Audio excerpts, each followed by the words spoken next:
Naxçıvanın məşhur Göyçə alça növünün artıq Cəlilabad rayonunda yetişdirilməsinə başlanıb.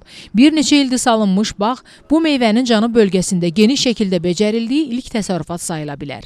Bağdan əldə olunan məhsul isə bu il ilk dəfə olaraq bazara çıxarılıb. Bu alçalar digərlərindən son dərəcə şirin və sulu olması ilə seçilir. Torpağımızın şirin olması, suyumuzun şirin olması Naxçıvanı tamlığı ilə Cəlilabada gətirdi. Ona misal olaraq deyə bilərəm ki, Naxçıvandan gələn insanlar burada dincəlirlər, bağa gəlirlər və bağdan meyvə dərirlər. Hətta biri dedi ki, şükür Allah, 20 ildən sonra ağzımın dadı özümə gəldi, əslin Naxçıvan alçası yedim. Bağın sahibi Vəli Əliyev uzun araşdırmalardan sonra bu ağacların becərilməsi üçün minerallarla zəngin torpaq sahəsi tapıb. Daha sonra isə əkiləcək ağac tinglərinin axtarışına çıxıb.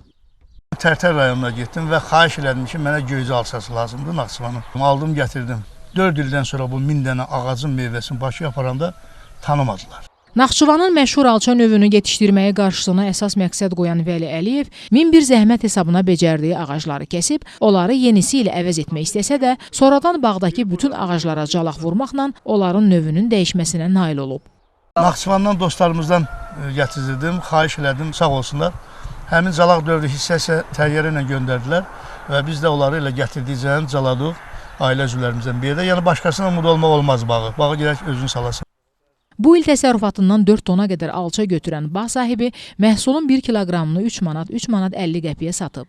Qarşıdakı illərdə isə fermer alça bağı ərazisini daha da genişləndirmək niyyətindədir. Pərvanə Əliyeva, Elşən Feyzullayev, Zahid Aydınoğlu, Cəlilabad.